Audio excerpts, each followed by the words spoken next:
Masechet Dishmaya, Masechet Baba Batra, Daf Kuf Lamed Zayin, nous commençons Daf Kuf Lamed Vav, Amud Bet, 8 lignes avant la fin, Itivé Rabbi Yochanan, Resh Lakish. La Gemara nous avait rapporté auparavant la marloquette entre Rabbi Yochanan et Resh Lakish concernant Kinyan Perot, est-ce que tu sais que Kinyan Agouf ou pas?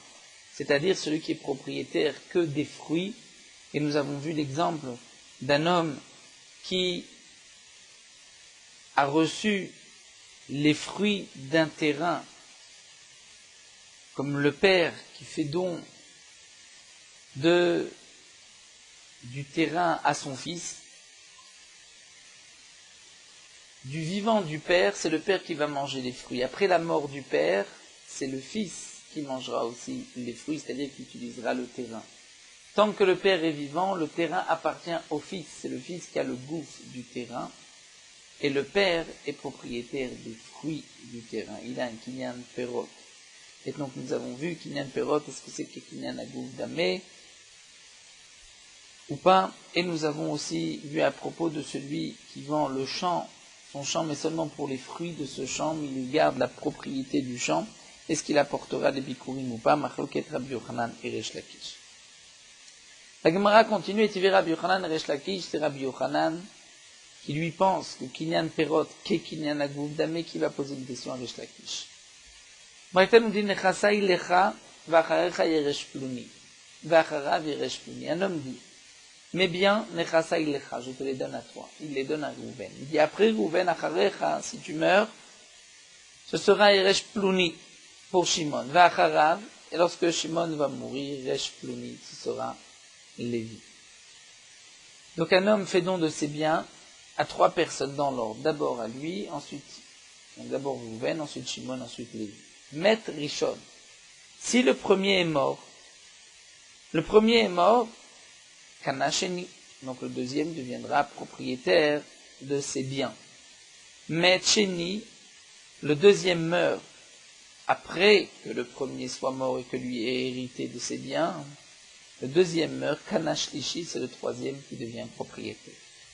Mais dans le cas Metcheni Bechaye Rishon, le deuxième est mort du vivant du premier. Donc lorsque le premier meurt, le deuxième n'est pas là. Si le deuxième n'est pas là, il ne peut pas recevoir et ni le troisième, puisque le troisième ne pouvait recevoir que ce que le deuxième allait laisser, mais le deuxième n'a jamais rien reçu. Alors Yarzeru Nechassim Yorshe Rishon, les biens reviendront aux héritiers du premier. Donc lorsque le premier meurt, ce sont ses héritiers qui prendront, et pas le deuxième qui est donc mort, ni le troisième, puisque le troisième n'était que Mikoach Hacheni du deuxième. Et donc dit Rabbi Yochanan Vim Ita, si vraiment tu penses que Kinyan Perot n'est pas comme Kinyan Agouf, alors les Yorshe Noten Evayele. On aurait dû rendre les Yorshe Noten aux Yorshim de celui qui a donné, aux héritiers de celui qui a donné, et pas aux héritiers du premier, puisque le premier n'a en vérité qu'un Kinyan Perot. Il ne peut prendre que les fruits. Donc c'est ce que le Rashbam nous explique un peu plus en longueur. Le Rashbam nous dit le premier n'avait ce terrain que pour manger les fruits de ce terrain tout au long de sa vie, puisque celui qui fait le cadeau dit et ensuite ce sera un tel. Donc c'est-à-dire toi tu n'as pas le terrain pour toi, tu n'as que les fruits et le terrain sera ensuite pour un autre. Si malgré tout le deuxième n'est pas là, on voit qu'on donne au premier. Et on donnera au premier quoi? Et les fruits, mais le terrain aussi. Donc si on dit que le kinyan des fruits qu'avait le premier, c'est aussi comme un kinyan du terrain lui-même, donc on comprend pourquoi, lorsque le deuxième est mort du vivant du premier et qu'ensuite le premier meurt, ce sont les héritiers du premier qui vont recevoir les fruits, mais puisque les fruits c'était aussi comme une kinyan agouf, donc ils vont recevoir le terrain lui-même.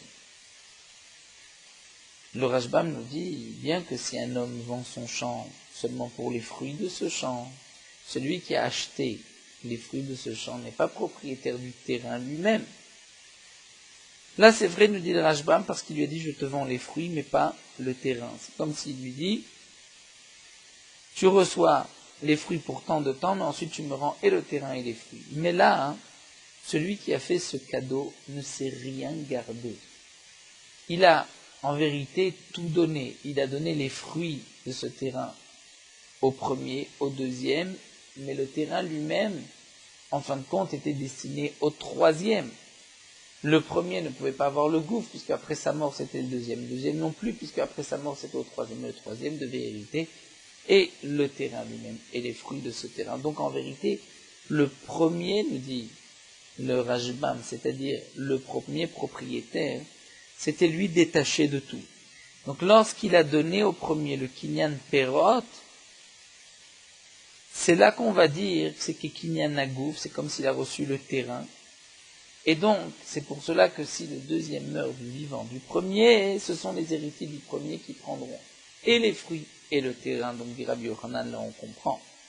Mais si, toi, Resh Lakish, tu dis que le Kinyan Perot n'est pas comme le Kinyan du gouffre, donc le premier n'a pas hérité le terrain lui-même. Donc comment se fait-il que ce soit ses héritiers à lui qui prennent le terrain après la mort du premier? On devrait rendre aux héritiers de celui qui a fait le cadeau, puisque celui qui a donné ses biens, c'est garder le gouffre, puisqu'il n'a donné que les fruits, et celui qui est le premier a reçu les fruits n'avait pas reçu le gouffre. Donc on devrait dire Yorshe Noten Mevagel. Ça c'est la question que pose Rabbi Yochanan. Amar le Resh Lakish répond Kvar Tirgema Raboshia Bebabel. Raboshia a déjà répondu en Babel que Acharecha Sha'ane. Dans le cas de Acharecha, c'est différent. Pourquoi? Lorsqu'il dit je te donne à toi et ensuite ce sera un tel, c'est différent. Pourquoi nous dit le Rajbam? Parce que Acharecha signifie qu'il donne le terrain lui-même et les fruits au premier. Puisqu'il précise après toi ce sera un tel. Et ce deuxième n'est pas là. Donc, puisque le deuxième n'est pas là, on laissera aux héritiers du premier. C'est comme si le propriétaire a dit au premier, tant que tu es vivant, tu auras tout, les fruits et le terrain lui-même. Et ce qui restera ensuite, c'est un tel qui le prendra. Et si le premier veut même vendre le terrain, il peut vendre, d'après les Lakish, comme nous allons le voir. C'est comme si donc le propriétaire lui dit, je te donne, tu peux faire ce que tu veux avec. Si malgré tout tu ne vends pas, il reste, alors tu donneras à un tel après toi. Donc ici, Resh Lakish répond, Acharecha, c'est un statut particulier, en vérité, il donne tout au premier. Mais en général, Kinyan Perot n'est pas comme Kinyan Agou. Vechen Ramé Rabba Baravuna, dit la Gemara de même, Rabba Baravuna avait rapporté cette question Kamederav devant Rav, et Amar, il avait dit Acharecha Sha'ane. Lorsqu'il dit Acharecha, après toi un tel, là c'est différent, il lui donne aussi le goût. Ve'atanya, la Gemara continue, cette fois-ci il va poser une question sur Rabbi Yochanan. Pourtant nous avons une braïta qui dit Yachzeru le Yorshe Noten, qu'on va donner aux héritiers de celui qui a fait le cadeau du premier propriétaire. Là c'est une question sur Rabbi Yochanan. Puisque Rabbi Yochanan, lui pense qu'on donne tout au premier. Le premier, c'est lui qui va hériter et du gouffre et des pérotes, puisque Kinyan Perot, qui est Kinyan Nagouf. Donc, comment se fait-il que dans cette deuxième braïta, Yerseru le Yorshe Noten? Alors, la Gemara va répondre qu'effectivement, Tanaï, c'est une marloquette Tanaïm. C'est une marloquette Tanaïm, des Tanya, comme c'est marqué dans la braïta. Le Rajbam nous dit que la réponse qui avait été donnée pour Resh Lakish, Acharecha Sha'ane, cette réponse, on la garde. Pour Rabbi Yochanan, nous allons répondre que c'est une marloquette Tanaïm. C'est-à-dire que certains Tanaïm pensent que Kinyan Perot du premier, c'est que Kinyan Agouf, d'autres pensent que non. Et Rabbi Yochanan va dire, moi je pense que c'est que Kinyan Agouf d'Amir. Donc des Tanya, nous avons une braïta qui nous dit Nechasai lecha, un homme dit, mes biens, je te les donne à toi. Vacharecha, et après toi, c'est un tel. V'yarad rishon, le premier est descendu au machar, c'est-à-dire, il s'est servi des terrains et il a vendu. Il a tout vendu, ve'achal, et il en a même profité, il a mangé. Il a utilisé l'argent qu'il avait reçu. Hashenim motzim yad alekuchot divrei Rebi. Pour Rebi, étant donné que le propriétaire du terrain dit je te donne à toi et après toi ce sera pour un tel, donc le deuxième, ce Ploni, pourra faire sortir des acheteurs, l'un des acheteurs. Livre et Rébi, ce sont les paroles de Rébi. Bien sûr, nous dit le Rashbam, c'est après la mort du premier. Pourquoi? Parce que le Kinyan Perot du premier, il n'a reçu que les fruits de ce terrain, mais pas le terrain lui-même, il ne pouvait pas en disposer, il ne pouvait pas le vendre. Rabban Shimon Gamliel Omer, En Lacheni la Masheshi Rishon. Rabban Shimon Gamliel dit, le deuxième n'a que ce que le premier a laissé. Et si le premier n'a rien laissé, il a vendu, donc il ne prendra rien. Pour Resh Lakish, on va expliquer que la marloquette entre Rébi et Rabban Shimon Gamliel, c'est est-ce qu'on va dire Acharecha Sha'ane, comme nous avons répondu auparavant. Pour Rébi, on ne fait pas cette distinction de Acharecha, puisqu'il est dit Acharecha, donc c'est différent, on ne dira pas que c'est différent. Pour Rébi, le premier n'avait pas le droit de vendre, puisqu'il a vendu, le deuxième reprendra des acheteurs. Pour Rabban Shimon Gamliel, on va dire que non. Que puisqu'il lui a dit Acharecha, c'est comme si il lui a permis d'utiliser, de faire ce qu'il veut avec ce terrain, et que s'il reste quoi que ce soit, il donnera au deuxième. Ça, c'est ainsi que Resh Lakish comprendra la marloquette. Pour Rabbi Yochanan, la marloquette est de savoir est-ce que Kinyan Perot du premier c'est comme Kinyan Agouf ou pas, et donc Rabbi Yochanan nous dit que c'est une marloquette entre Rébi et Rabban Shimon Gamliel. Pour Mino, la Gemara continue et va rapporter une braïta qui nous dit le contraire. C'est marqué Nechasa Ilecha. Vacharecha les Ploni. Un homme dit je te donne mes biens à toi, et après toi ce sera pour un tel. Yored Rishon ou Mocher Veocher. Le premier peut descendre, prendre le terrain, vendre et manger, c'est-à-dire utiliser même l'argent qu'il a reçu. Livre et Rébi sont les paroles de Rébi. Donc là, on voit que d'après Rébi, le premier peut disposer de ce terrain. Rébi nous avait dit le contraire auparavant, que le deuxième pouvait reprendre des acheteurs. Et Rabban Shimon Gamliel nous dit ici, En la rishon et la achilat perot bilvad. Le premier ne peut que manger les fruits, il ne peut pas en disposer, il ne peut pas vendre. Là aussi, c'est contradictoire, parce que Rabban Shimon Gamliel nous avait dit auparavant que le deuxième n'a que ce que le premier a laissé. Si le premier veut manger et tout vendre, il a la possibilité. Donc, caché à des Rébi, Rabban Shimon Gamliel, nous avons ici une contradiction. Rébi se contredit et Rabban Shimon Gamliel se contredit. La Gemara répond, des Rébi Lokesh. Il n'y a pas de contradiction sur Rébi. Tout dépend. Hale Goufa, Hale Pere. C'est-à-dire, la première braïta, où c'est marqué que Rébi a dit que le deuxième sortira des acheteurs, c'est dans le cas où il a vendu le terrain lui-même. Le premier n'a que les fruits, il ne peut pas vendre le terrain. Donc s'il vend le terrain, le deuxième pourra sortir le terrain des mains des acheteurs. La deuxième braïta, où c'est marqué que le premier peut vendre, peut en disposer, à l'épérès lorsqu'il va vendre les fruits. Et donc ainsi on répond à la contradiction. Des Rabban Shimon Gamliel et Rabban Shimon Gamliel, et la contradiction de Rabban Shimon Gamliel des deux braïtot, l'okasha, non plus c'est pas une question. On va dire halechatchila diavad. Tout dépend si c'est lechatchila ou bediavad. Et le Rashbam nous explique, lechatchila, Rabbi Shimon nous a dit que tu ne peux pas vendre le gouffre, puisque tu n'as reçu que les fruits. Tu peux au grand maximum vendre, qu'un autre mange les fruits à ta place, tant que tu es vivant. Pourquoi? Parce que on veut accomplir la volonté de celui qui a donné ce terrain. Puisque celui qui a donné le terrain voulait qu'il reste au deuxième. Donc, on comprendra ainsi, d'après Rabban Shimon Gamliel, le premier peut descendre et vendre et manger. Nous dit Rébi. Pourquoi? Parce qu'il ne peut vendre que les fruits. Et Rabban Shimon Gamliel dit non. Le premier ne peut pas les vendre. Pourquoi? Parce que lorsqu'il vend, il va tout vendre.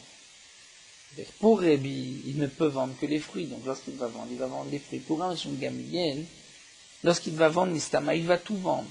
Donc celui qui a donné ce terrain, il ne voulait pas que le premier puisse tout vendre, il voulait qu'il reste pour le deuxième. Donc on dira que l'echatrila, il vaut mieux que tu ne vendes pas. Mais Bediavad si tu as vendu, mais effectivement le deuxième, il ne recevra que ce qu'il reste. Donc la Gemara répond aussi bien d'après Gabi que d'après Rabban Shimon Gamliel. On continue, Amar Abaye, Ezeu Racha Arum. Abaye dit, qui est le Racha Arum? Arum, c'est-à-dire ici rusé, ou on dit le Rashbam dans le sens, le Racha, c'est celui qui fait en sorte qu'on transgresse la parole de celui qui a donné, et à cause de lui, le deuxième, c'est-à-dire lorsque le propriétaire a dit je donne à Reuven et ensuite à Shimon, à cause de ce rachat que nous allons voir, Shimon ne recevra rien, et ce rachat n'en a pas profité non plus. Il a simplement voulu faire en sorte que Shimon ne reçoive rien. C'est quoi? Celui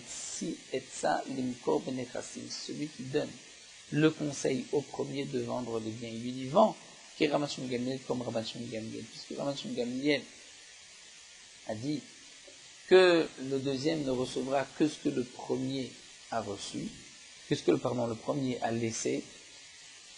Donc, puisque Rabban Shimon Gamliel a dit que le deuxième ne recevra que ce que le premier a laissé, si on donne le conseil au premier de tout vendre, donc Bedi Avad, s'il a vendu, c'est vendu, ainsi le deuxième Shimon ne recevra rien à cause de ce rachat.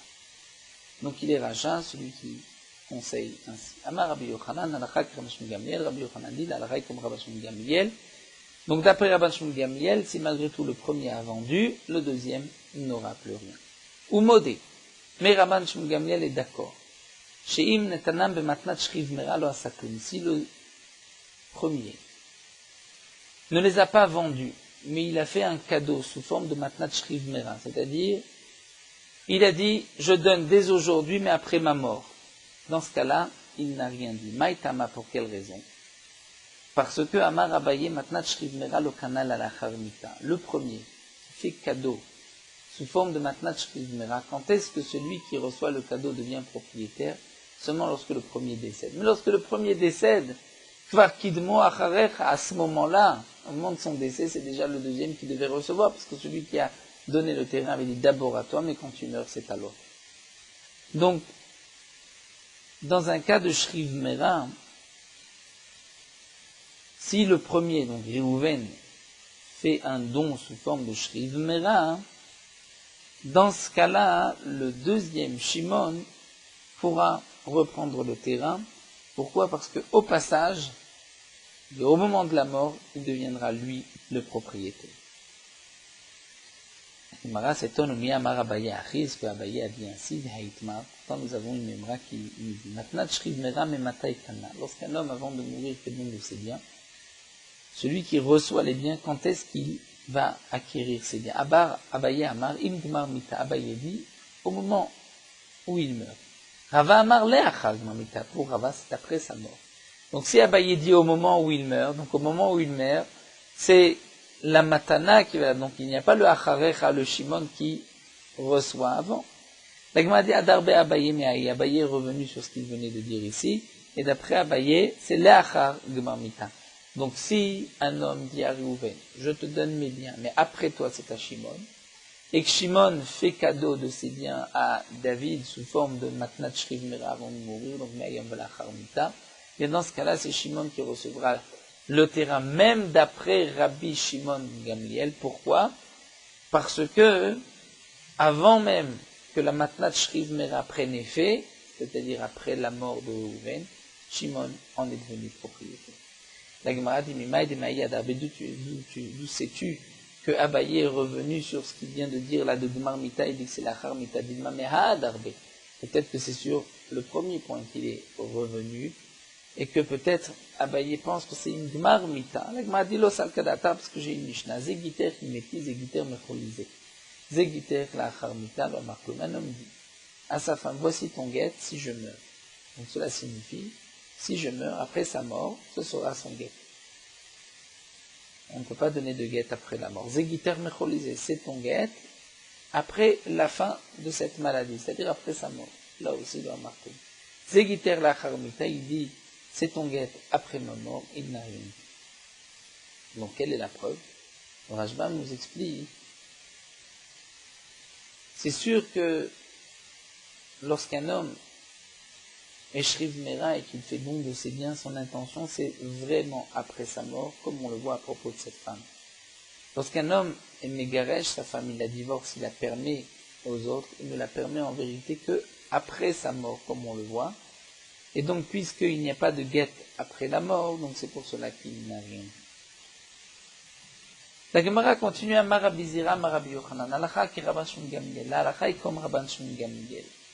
Donc, lorsqu'on dit ici que la halacha est comme Rabban Shimon Gamliel, cela veut dire, reprenons le cas, un homme donne à Rouven, il lui dit, voici Rouven, je te donne ce terrain, tu pourras manger les fruits de ce terrain, mais après toi, après ta mort, ce sera pour Shimon. Si Rouven veut disposer de ce terrain, vendre les fruits, c'est sûr qu'il peut, mais même le gouffre, les khatrila, il ne peut pas. Pourquoi? Parce qu'il doit quand même accomplir la volonté de celui qui lui a fait ce cadeau, que ce soit ensuite pour Shimon. Mais Bedi Avad, s'il a vendu, il en a disposé, Shimon ne reçoit en vérité que ce qu'il reste de chez Réhouven. Et si Réhouven a vendu, il ne reste plus rien, Shimon n'aura plus rien, c'est ainsi de Acharecha. La Gemara nous dit donc ici que la halacha est comme Rabban Shimon Gamliel. Et même si, dans les biens qui ont été donnés à Réhouven, il y avait des esclaves, et Réhouven les a libérés, bien les esclaves sont libérés. Shimon ne peut pas dire, mais je devais recevoir des esclaves. Et donc la Gemara dit Pshita, c'est exactement ce que dit Rabban Shimon Gamliel, que si Réhouven veut disposer de ses biens, il a cette possibilité. La Gemara dit, il y a un chidush, Maud et Téman, j'aurais pu croire que celui qui lui a fait ce cadeau, Amarle peut lui dire, les Meva d'Issoura, loyavinaneka, je ne t'ai pas donné ces esclaves pour que tu transgresses, tu fasses un Issou. Et comme nous rapporte le Rajbam, nous connaissons de Masechet Kiddushin, l'Olam Ba'em Ta'avodu, nous avons l'interdiction de libérer un esclave, un Evet Kenani. L'Olam Ba'em Ta'avodu, on doit le garder à jamais, on n'a pas le droit de le libérer. Donc lorsque le propriétaire donne à Réhouven, il lui dit c'est pour toi Réhouven et après toi c'est à Shimon, c'est vrai que Réhouven peut en disposer, mais si Réhouven va libérer un esclave et va transgresser, j'aurais pu croire que le propriétaire n'est pas d'accord, il dit je ne t'ai pas donné à data d'Achikamash-Malan, que malgré tout c'est vendu. On continue, Amar Rabbi Yosef, Amar Rabbi Yochanan, Lacha Kernashim Gamliel, donc Rabbi Yosef de nom Rabbi Yochanan, et on continue, même si Réhouven a vendu, et on a fait des tachirim, c'est-à-dire des habits, un seuil pour le mort. Pshita, et là encore demande la Gemara, c'est évident, si Réhouven peut en disposer, comme l'a dit Ramshim Gamliel, donc c'est sûr qu'il peut même les vendre pour tachirim. La Gemara répond, Maot était j'aurais pu croire les chivin, ou un surana, loya avelecha. Lorsqu'un homme va prendre un morceau de tissu et va le donner aux morts, tachirim les mettre, ce vêtement, ce linceul devient assourbanan, nous avons l'interdiction d'en tirer profit. Si c'est ainsi, peut-être que le propriétaire va lui dire, moi j'ai voulu te donner ceci, toi tu puisses en profiter, et ensuite, Shimon, je veux que les gens en profitent. Mais pour que tu le donnes à un mort et que personne ne puisse en profiter, là je ne te l'ai pas donné, Kamashman, que malgré tout, il lui a donné, Réhouven peut en disposer. La Gemara continue, Darash Rav Nachman Barav Chizda, Etrog Zenatun Lecha B'matana. Un homme dit à son prochain, je te donne ce Etrog, V'acharecha leploni. Et après toi, c'est-à-dire après ta mort, ce étrog sera pour un tel. C'est-à-dire, le premier a le droit d'utiliser ce étrog, de s'acquitter de ce étrog pour la mitzvah. Mais il n'a pas le droit de le manger, puisqu'il doit le donner au deuxième. Le deuxième a le droit de faire ce qu'il veut, de l'utiliser pour accomplir la mitzvah ou pour le manger.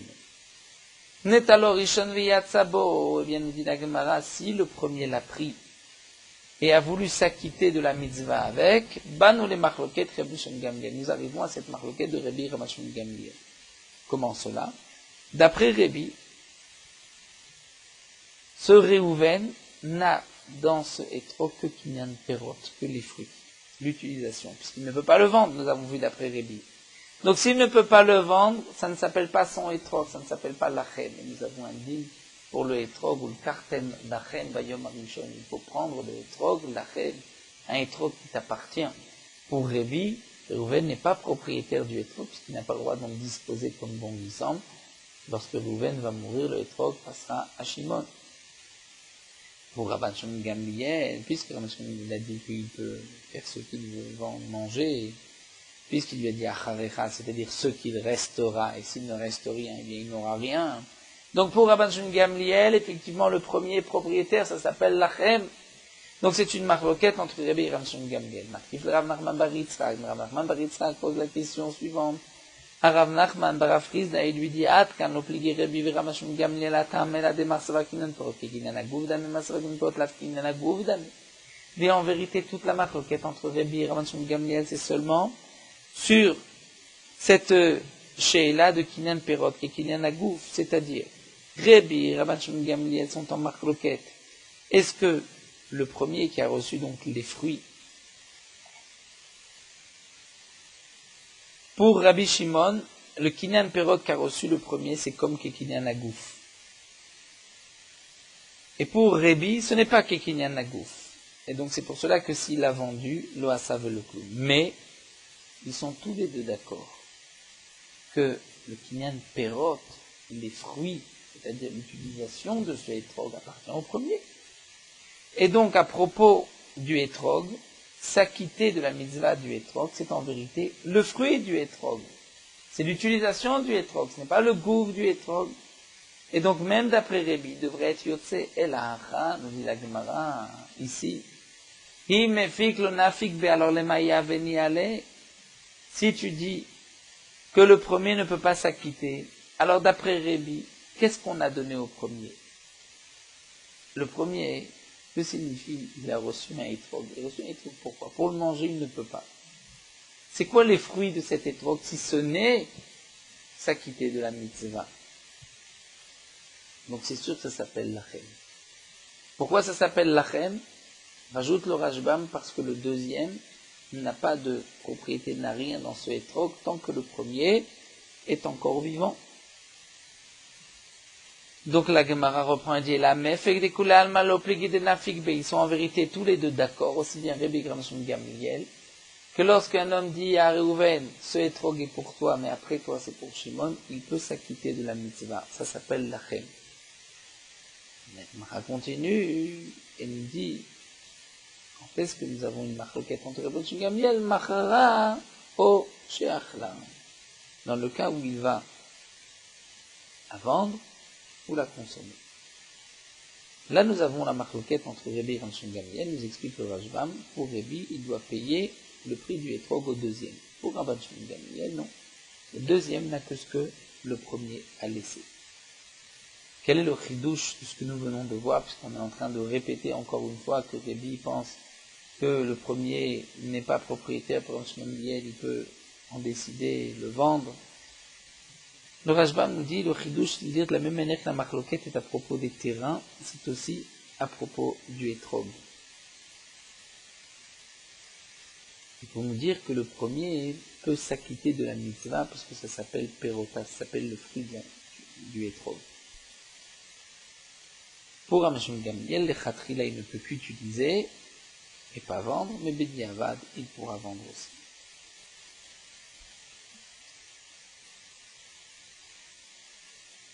La Gemara continue à Maraba Baravuna. À Achim Shekali, on a parlé du hétrog, on continue. Des frères qui ont acheté un hétrog, Betfisat Habayit. C'était des Betfisat Habayit avant qu'on ait partagé les biens du père. Le père est mort, on n'a pas encore partagé. Et les enfants, les frères ont acheté un hétrog avec l'argent du père.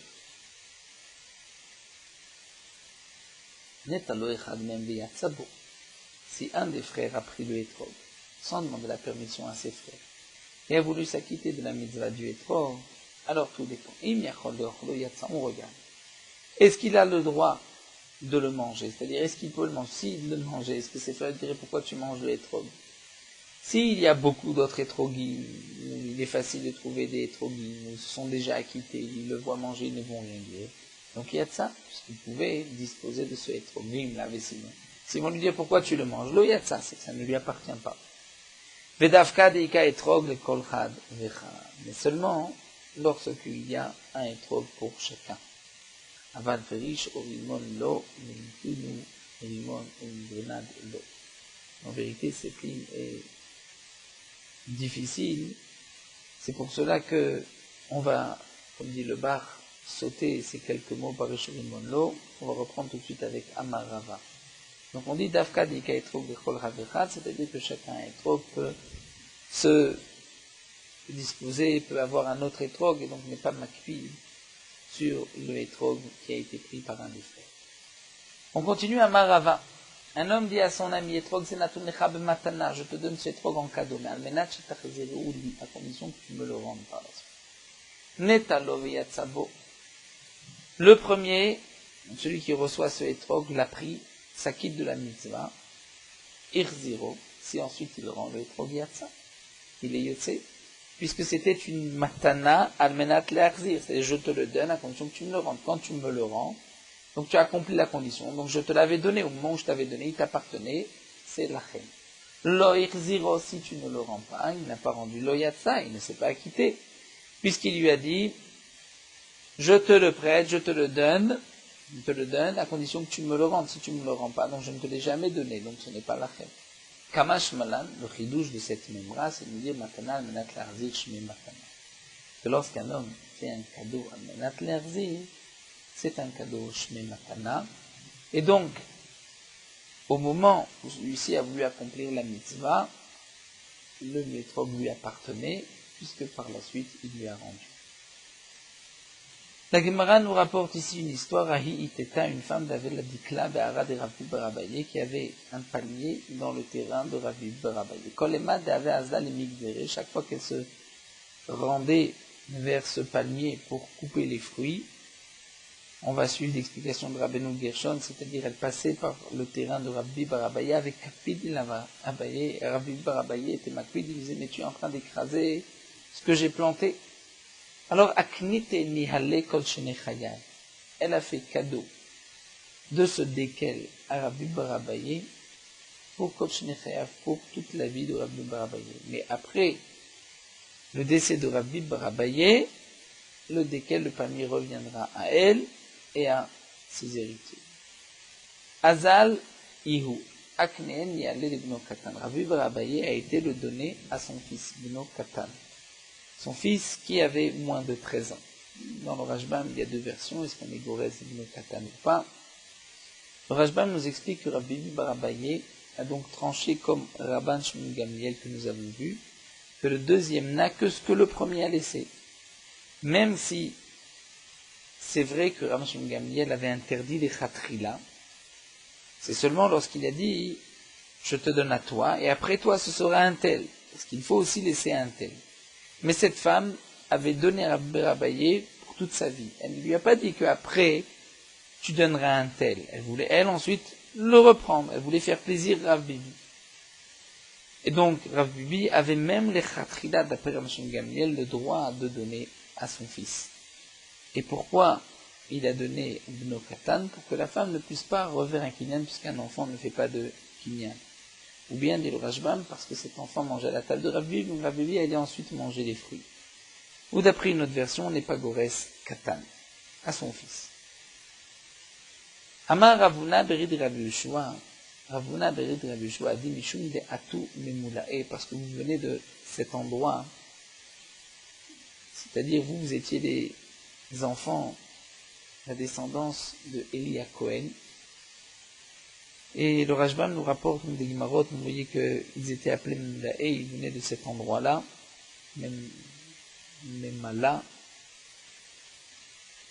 D'ailleurs, le Rashbam nous rapporte que tous les enfants, la descendance de Léa Cohen, à cause de la malédiction qui leur a été donnée, mouraient prématurément, sauf s'ils étudiaient la Torah ou ils s'occupaient de Gnut-Rasadim. Donc Ravuna Berdosha leur a dit, parce que vous venez de cet endroit, Amritou Mile Mouliata, vous dites des choses qui ne sont pas bonnes, qui sont coupées, c'est-à-dire des choses prématurées que vous n'avez pas bien digérées, que vous n'avez pas bien expliquées. Ou encore, dit le Rashbam, l'explication d'une chose qui ont comme un défaut. Puisque à Philo Rabban Shimon Gamliel, le Kamar el Aleacher, Rabban Shimon Gamliel, qui a dit, on peut, est-ce que le premier a vendu, c'est vendu? En vérité, dit Ravuna Berdabisha, c'est seulement lorsque le premier propriétaire dit à Rouven, je te donne à toi, et après toi, ce sera un tel, à Shimon. Mais lorsque le propriétaire dit je te donne à toi et après toi ça revient à moi, dans ce cas-là, il n'a pas dit qu'il peut vendre, au contraire, il veut que le bien revienne à lui. Donc même Rabban Shmuel Gamliel sera d'accord qu'il ne lui a donné que Kinyan Perot, et donc ce que tu as fait de le donner à ton fils, tu n'avais pas le droit, tu ne pouvais pas, tu n'as pas de balou, de propriété sur ceux desquels, donc tu dois le rendre à cette femme. Bon, après ton décès, il devrait être rendu à la femme. Amar Rava Marav Nachman, la Gemara continue avec une Emra qui en vérité, dit le Rashbam, devait être rapportée avant cette histoire de Rabbi Barabaye. Amar Rava Marav Nachman, Shor ze natun lecha b'matana, al menat shtachzeru li. C'est dans le cadre de matana al menat lachzir, un homme dit je te donne ce taureau b'matana à condition que tu me le rendes, igdisho. Celui qui a reçu le taureau l'a offert au Beth Amikdash, ensuite virtiro il le rend.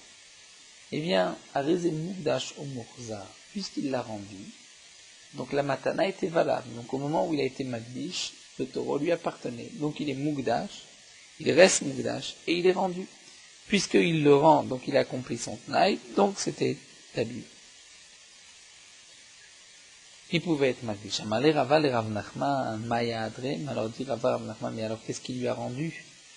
Il ne lui a rien rendu, puisque aujourd'hui cette bête est devenue Kodesh. Amalé lui a répondu, Maï Chasre, qu'est-ce qui lui a fait perdre? C'est vrai que Rava demande à Rav Nachman, c'est une matana de menat leachzir, je te donne la condition que tu me rends. Comme explique le Rashbam, si tu es Magdish, tu ne m'as rien rendu. Mais lui répond, il ne lui a rien fait perdre. Donc puisqu'il ne lui a rien fait perdre, c'est considéré comme s'il lui avait rendu. Et là, Ravashi, donc Ravashi va dire en vérité, Chazinan, il faut voir.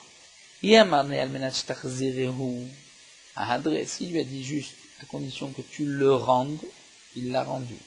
Yamarne al menat shtachzirehu li mide de chazele kamar.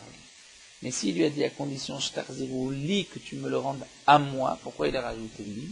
C'est qu'en vérité, midé de chazele kamar, il a voulu qu'il lui rende quelque chose qu'il pourra utiliser. Et donc, s'il a été magdish, là, il ne peut plus utiliser, donc il ne lui a rien rendu. Donc, tout dépend si tu le rendes, ou à condition que tu me le rendes. Que tu me le rendes signifie que tu me rendes quelque chose que je peux utiliser. Voilà, nous allons nous arrêter ici, à Maravida Marshmuel. Nous terminons sur Rot Halacha, Dafkouf, Lamed Zain. Celui qui monte à la Torah ne devra pas lire moins que 3 psukim. Le jour où on fait monter 3 personnes, comme Shabbat Mincha, lundi et jeudi, il faudra aussi faire attention de ne pas lire moins de 10 psukim en tout. Donc 2 liront 3 psukim, et le 3e lira 4 psukim. Dans la Gemara, il y a plusieurs raisons pourquoi on doit lire 10 psukim. Certains disent, Neged la Asirit al-Liberot, du commandement, Lodi le Asara Ma'amarot, 10 paroles par lesquelles le monde a été créé. Lorsque ceux qui montent à la Torah vont lire la Torah à voix haute, comme c'était le minag dans le Zman de la Gemara, c'est-à-dire que celui qui monte lit, celui qui lit et qui veut lire 4 psukim, donc le premier qui veut lire 4 psukim a le droit. Si on fait monter le premier, il veut lire 4 psukim, il a le droit de lire 4 psukim. Parce qu'il y en a un des 3 qui doit lire 4 psukim. Si le premier veut lui prendre la mitzvah, lire les 4 psukim, lui lira les 4 psukim, les autres liront 3-3. Puisque la Gemara nous dit que celui qui va lire en fin de compte 4 psukim, c'est lui qui est Meshubach et digne de louange. Mais le minag aujourd'hui est que c'est le Shaliach Tzibour qui va lire à la Torah à voix haute, et ceux qui montent à la Torah lisent à voix basse. Et donc dans les Sidurim, nous avons déjà les arrêts qui ont été marqués dans les Sidurim, qui est la Torah de Mincha, lundi et jeudi. Et c'est précisé, ici s'arrêtera le Kohen, ici le Lévi, ici le Israël, mais c'est vrai que ce Seder n'est pas Meakev. Il faut au moins qu'il y ait 3 psukim et qu'en tout 10 psukim. Mais sinon, parfois c'est marqué que le premier lit 3 psukim, le deuxième, c'est marqué que le premier lit 4 psukim, le deuxième 4 psukim, le troisième 4 psukim, il n'y a pas de couvre, il n'y a pas de différence, mais c'est vrai que celui qui lira les 4 psukim a raison de Shubha.